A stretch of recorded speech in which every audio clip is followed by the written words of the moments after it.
Tuan Tanah adalah dewa. Bab 463. Saat para pelayan berjalan melewati kerumunan, setiap orang memegang koktail bernama Dream Paradise di tangan mereka. Sekarang, silakan angkat gelas Anda dan rayakan kedatangan momen karnaval. Semoga Anda semua menikmati malam yang indah. Suara pembawa acara yang penuh inspirasi terdengar lagi, dan ia mengangkat gelasnya untuk memberi isyarat kepada semua orang yang hadir, tetapi gelasnya berisi anggur merah. Bersulang, bersulang. Sorak-sorai terdengar di mana-mana, dan semua orang saling bersahutan dengan para pria dan wanita di sekitar mereka, dan suasana tiba-tiba menjadi hangat. Kita minum juga. Qi Qingyun mengangkat gelasnya dan mengetukkannya dengan gelas Qin Ming dengan elegan.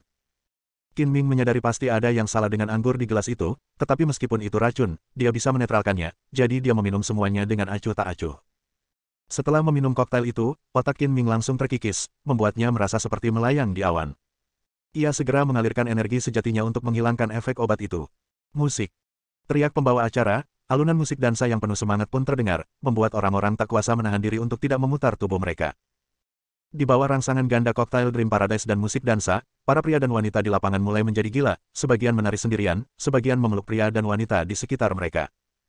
Terlepas dari apakah mereka mengenal mereka atau tidak, mereka menggoyangkan tubuh mereka dengan bebas, teriakan datang satu demi satu, dan pemandangan berubah menjadi tarian setan. Bahkan tak sedikit wanita yang kurang kebal terhadap pengaruh obat bius, mulai memamerkan tarian striptisnya dengan gerakan-gerakan yang liar dan seksi, hingga telanjang bulat dan masih saja memutar-mutar tubuh telanjangnya dengan liar. Namun, saat itu, tidak banyak orang di tempat itu yang memperhatikan wanita yang sedang melakukan striptis. Mereka semua tenggelam dalam melampiaskan hormon mereka yang mengamuk, dan pemandangan menjadi ambigu dan dekaden. Qin Ming menyaksikan semua ini dengan mata dingin. Sungguh menjijikkan melihat orang-orang yang biasanya berpakaian sopan tetapi melakukan hal-hal konyol di balik layar. Dia tidak bisa berkata apa-apa selain mencibir mereka. Qi Qingyun tiba-tiba terjatuh lemas dalam pelukan Qin Ming, tubuhnya yang panas meliuk-liuk tanpa henti, bergesekan dengan Qin Ming, mengeluarkan erangan manis dari mulutnya, dan tangannya mulai meraba-raba tubuh Qin Ming. Qin Ming sudah tahu bahwa Qi Qingyun bisa menggunakan sihir. Apakah dia akan tersihir oleh obat-obatan itu? Hal ini membuat Qin Ming sangat curiga, tetapi mengingat mereka sudah saling kenal cukup lama, dia tidak bisa mengabaikannya begitu saja. Dia meraih pergelangan tangan Qi Qingyun dan menyuntikkan energi sejatinya ke dalam tubuhnya untuk membantunya menetralkan efek obat. Pada saat yang sama, Qin Ming teringat pada Xiao Yutong dan mengamati kerumunan, mencari boneka kelinci. Xiao Yutong juga memutar tubuhnya dengan sembarangan dan melepaskan kostum kelinci mewah yang dikenakannya. Diperkirakan dalam beberapa saat, dia akan menjadi seperti pria dan wanita telanjang itu. Gadis, bangun. Qin Ming langsung meraih tangan Xiao Yutong dan menyalurkan energi sejatinya ke dalam dirinya. Apa yang salah denganku? Setelah beberapa saat, mata Xiao Yutong yang kabur kembali jernih. Dia menggelengkan kepalanya dan bergumam pada dirinya sendiri. Ada yang salah dengan koktail itu. Koktail itu mengandung bahan yang mirip dengan halusinogen. Meminumnya akan membuat orang tidak sadarkan diri dan jatuh ke dalam keadaan kegembiraan yang tak terkendali. Tidak perlu bermain-main lagi. Ayo pergi. Setelah mengatakan itu, Qin Ming menarik Xiao Yutong keluar. Xiao Yutong melirik kerumunan di sekitarnya dan melihat penampilan orang-orang yang gila dan jelek. Wajahnya tidak bisa menahan diri untuk tidak memerah. Dia tidak pernah menyangka pesta topeng akan berakhir seperti ini. Jika dia tahu ini, dia tidak akan datang. Untungnya, Qin Ming bersamanya, kalau tidak dia juga akan malu. Bertemu orang-orang. Memikirkan hal itu, dia merasa takut dan segera mempercepat langkahnya, tidak ingin tinggal lebih lama lagi. Jangan sentuh aku, brengsek. Berhentilah berpura-pura tidak bersalah, dasar bajingan. Qin Ming menarik Xiao Yutong di sekitar daerah luar yang padat penduduk, dan tiba-tiba mendengar pertengkaran antara seorang pria dan seorang wanita, diikuti oleh umpatan marah wanita itu dan suara tamparan. Mendengar suara wanita itu, Qin Ming tiba-tiba berhenti dan melihat ke arah suara itu, karena dia mengenalinya sebagai suara Ji Rumeng. Ji Rumeng mengenakan kaos lengan panjang dan celana jeans, yang membuatnya tampak sedikit janggal di antara kerumunan yang berpakaian seperti monster. Ia juga memiliki topeng burung phoenix biru yang sangat indah di wajahnya. Pria di sebelahnya ingin memanfaatkan situasi, tetapi Ji Rumeng menamparnya dengan marah. Topeng itu tergantung miring di wajahnya dan hampir jatuh. Dia dengan cepat meluruskannya dan menunjuk Ji Rumeng dan mengutuk, dasar sepupu bau, mengapa kamu berpura-pura suci ketika datang ke sini? Semua orang tahu mengapa kamu datang ke sini, dan kamu berani memukulku. Ikut aku. Setelah mengumpat, pria itu tiba-tiba meraih lengan Ji Rumeng dan menariknya ke arah dinding aula. Ada pintu rahasia setiap 2 meter di dinding, di belakangnya terdapat kamar tamu sementara. Anda dapat membayangkan untuk apa kamar tamu itu digunakan. Lepaskan aku, lepaskan. Ji Rumeng berusaha keras, tetapi bagaimanapun juga dia adalah seorang wanita, dan kekuatannya jauh lebih lemah daripada seorang pria. Dia melihat ke arah kerumunan di sekitarnya untuk meminta bantuan. Banyak orang bergoyang liar atau berpelukan satu sama lain, dan tidak seorang pun memperhatikan pertengkaran itu. Gadis, tunggu aku sebentar. Qin Ming melengkungkan bibirnya menjadi seringai. Dia telah menggunakan kemampuan perspektifnya untuk melihat wajah asli pria itu. Dia adalah Xiang Gaozuo. Qin Ming tidak tahu mengapa Ji Rumeng muncul di sini, tetapi Qin Ming melihat bahwa Xiang Gaozuo sepertinya mengenal atau mengenali Ji Rumeng, berpura-pura tidak mengenalnya dan mengambil kesempatan untuk melakukan sesuatu yang memalukan. Pak! Qin Ming bergegas mendekat, mengangkat tangannya dan menamparkan Xiang Gaozuo, menjatuhkannya ke tanah. Detik berikutnya, dia memeluk Ji Rumeng dalam pelukannya. Tamparan Qin Ming langsung menghancurkan wajahnya, dan Xiang Gaozuo tidak bisa lagi menyembunyikannya. Situasi seperti itu jarang terjadi, karena sebagian besar orang yang datang memahami aturan dan tidak dapat memperlihatkan topeng orang lain di depan umum. Di balik topeng-topeng itu, mereka bisa saja adalah politisi kaya atau istri mereka. Tidak ada yang ingin memperlihatkan wajah asli mereka di depan umum dan menyebabkan skandal, jadi tidak ada pengawasan di seluruh villa. Lepaskan aku, dasar pria bau. Ji Rumeng juga meminum koktail itu, tetapi hanya menyesapnya sedikit. Meskipun pikirannya sedikit pusing, dia tetap sadar. Dia keliru mengira bahwa pria yang menyelamatkannya juga mencoba memanfaatkannya, dan dia berjuang mati-matian dalam pelukan Qin Ming. Jangan takut, ini aku, Qin Ming. Qin Ming menghibur. Qin Ming, apakah itu benar-benar kamu? Ji Rumeng tanpa sadar berhenti meronta. Dia tidak bisa mempercayai telinganya dan mengira dia berhalusinasi. Ayo, aku akan mengantarmu pergi.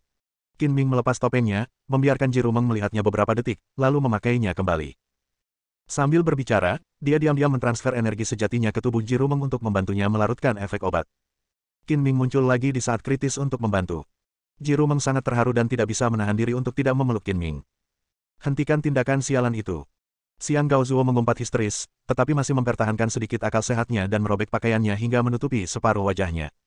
Di mana para penjaga keamanan? Bawa pasangan ini pergi. Petik 2.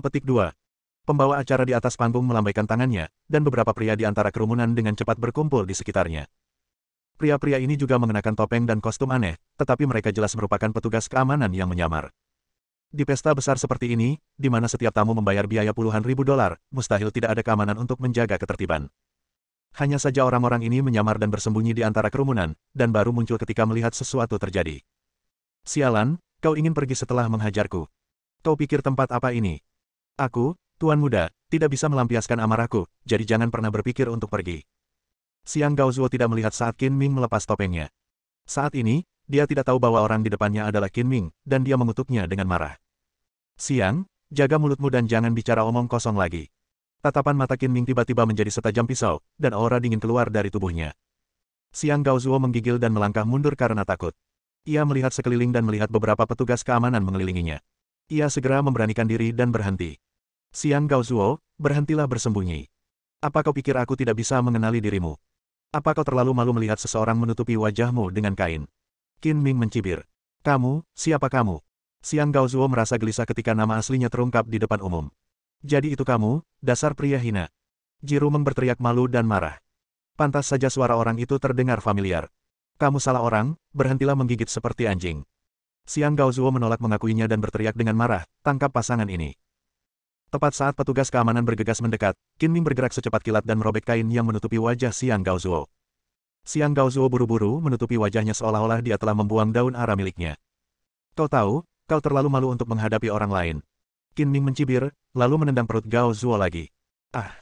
Xiang Gaozuo menjerit dengan sedih, terpental ke belakang, dan jatuh terduduk. Ia tidak dapat menahan rasa sakit dan pingsan di tempat. Melihat hal ini, petugas keamanan segera menugaskan 2 orang untuk memeriksa luka-luka Xiang Gaozuo. Mereka menemukan bahwa dia masih bernapas, tetapi ditendang hingga pingsan. Mereka segera membawa Xiang Gaozuo pergi. Saya tidak punya niat jahat. Saya hanya marah saat melihat pacar saya diganggu, jadi cara saya agak ekstrim. Saya ingin membawanya pergi dari sini. Tolong minggir, kata Qin Ming kepada petugas keamanan yang mengelilinginya. Para penjaga keamanan semuanya tercengang oleh tendangan Qin Ming yang sangat ganas tadi.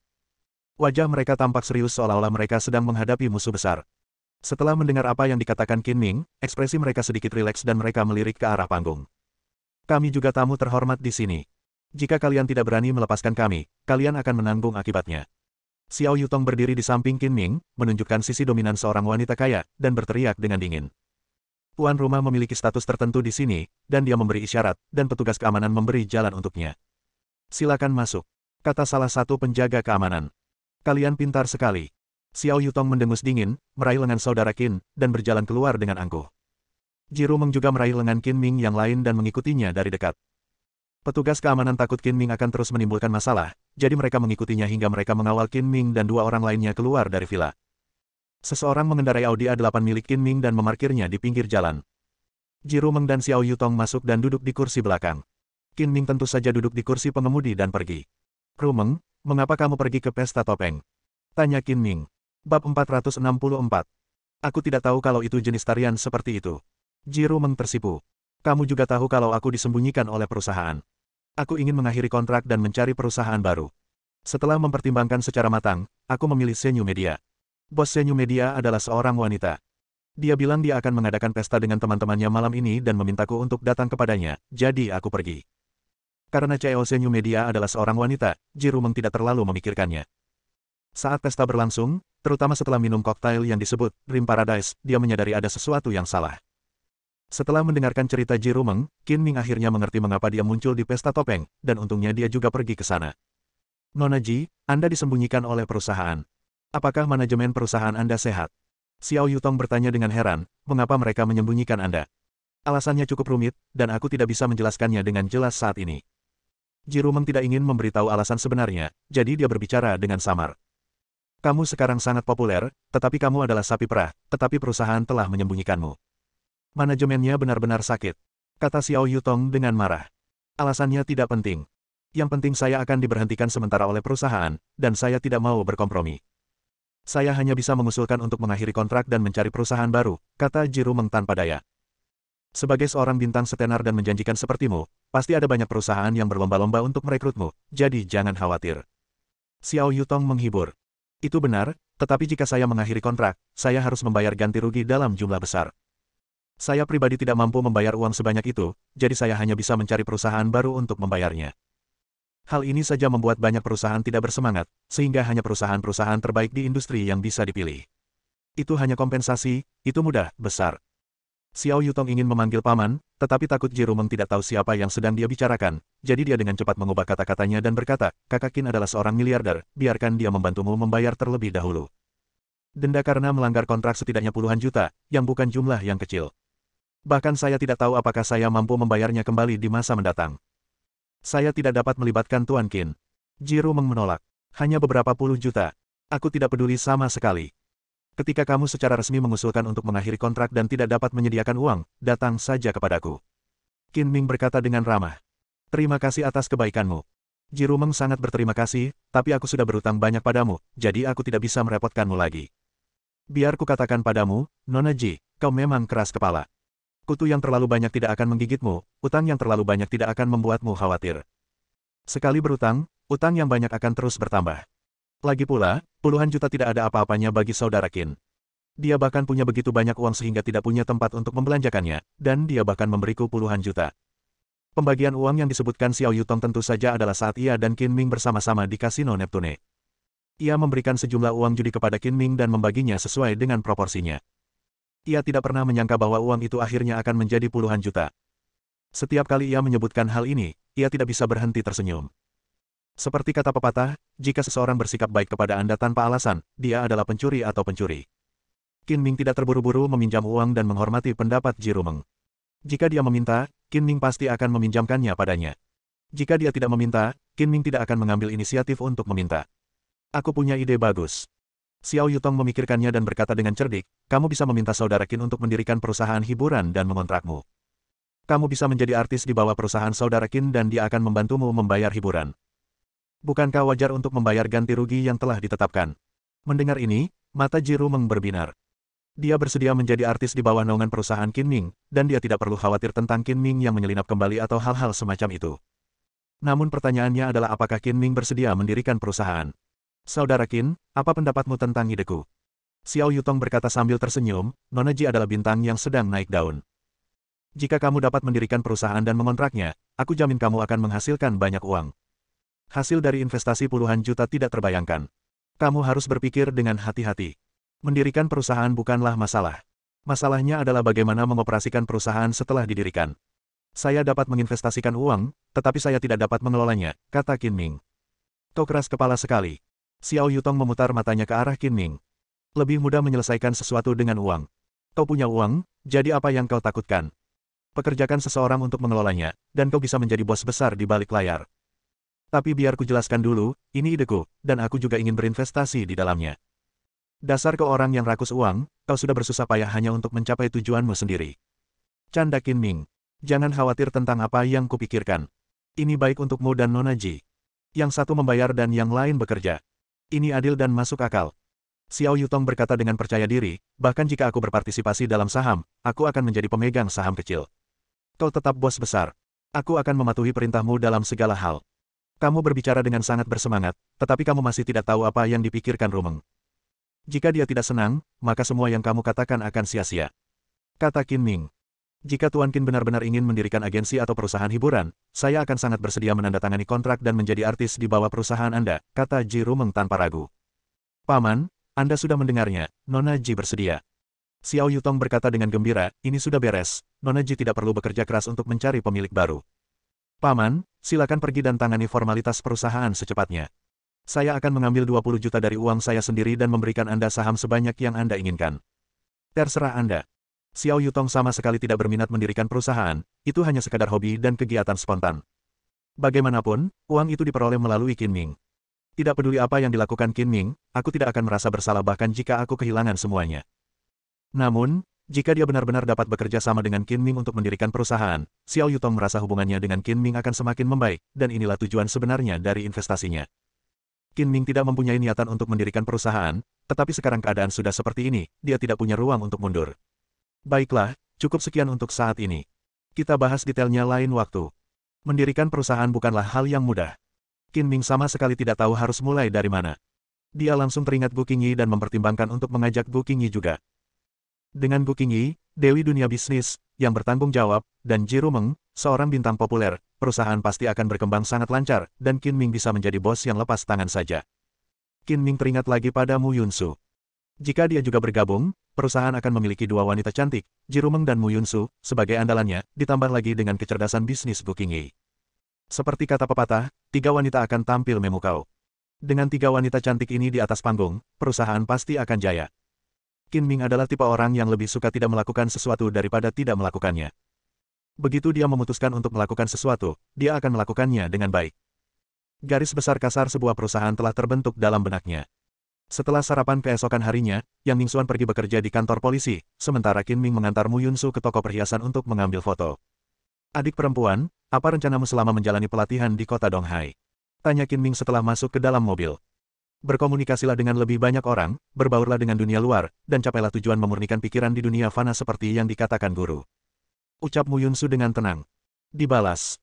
Ini adalah dunia yang penuh warna, tempat peleburan yang rumit. Jika Anda dapat berenang bebas di dalamnya dan mempertahankan niat awal Anda, dapat dikatakan Anda telah mencapai pemurnian pikiran Anda di dunia manusia. Qin Ming menasihati.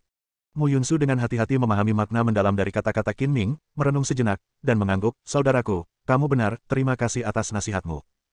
Meskipun kamu dan aku bukan saudara kandung, kita lebih baik dari saudara kandung. Tidak perlu mengucapkan terima kasih dan bersikap formal seperti itu. Qin Ming berkata sambil tersenyum. Kakak benar. Merupakan suatu berkah bagiku untuk mendapatkan perhatianmu. Kata Mu Yunsu sambil tersenyum cerah. Ngomong-ngomong, kalau kamu tidak punya pekerjaan tertentu yang ingin kamu lakukan, aku bisa memberimu beberapa saran. Saudaraku, tolong bicara. Saya berencana untuk mendirikan perusahaan dan ingin Anda bergabung dengan saya. Anda bisa menjadi model untuk saat ini. Jika ada perkembangan yang lebih baik di masa mendatang dan Anda bersedia, Anda dapat berkembang di bidang lain, kata Qin Ming.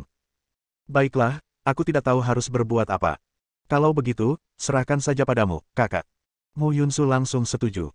Qin Ming sudah menduga bahwa akan mudah membujuk Mu Yunsu untuk bergabung dengan perusahaan baru yang akan didirikan, tetapi dia juga harus meminta pendapatnya. Langkah selanjutnya adalah berurusan dengan Gu Qingyi. Ketika dia datang ke toko perhiasan, Qin Ming menunggu sampai Mu Yunsu mulai mengambil foto pajangan perhiasan sebelum pergi bekerja di perusahaan. Qin Ming juga harus membuat rencana untuk mengangkut perhiasan tersebut ke Hangzhou untuk pameran perhiasan, yang akan diserahkannya kepada Ning Jingchu besok. Dia tidak akan punya waktu untuk menemani Mu Yunsu sepanjang perjalanan untuk mengambil foto. Dalam perjalanan, Qin Ming menelepon Gu Qingyi dan mengajaknya makan siang bersama. Gu Qingyi adalah orang yang sangat sibuk dan hanya punya sedikit waktu untuk membicarakan hal lain selain pekerjaan di kantor. Oleh karena itu, Qin Ming hanya bisa membahas hal-hal yang berkaitan dengan perusahaan barunya selama waktu luangnya saat makan siang. Qin Ming baru saja menutup telepon dengan Gu Qingyi ketika panggilan lain masuk. Ide penelepon menunjukkan nomor Fang Danxing. Tuan Qin, apakah Anda punya waktu malam ini? Saya ingin mengundang Anda makan malam. Saya baru saja membuat janji makan malam dengan seseorang, dan seseorang langsung mengajak saya keluar. Apakah ini yang disebut hal baik yang terjadi pada orang baik? Qin Ming tersenyum acuh tak acuh dan berkata, seorang wanita cantik mentraktirku makan, jadi tentu saja aku punya waktu. Saat kamu pulang kerja, aku akan mengirim mobil untuk menjemputmu. Saya bisa menyetir sendiri ke sana, tidak perlu bersusah payah.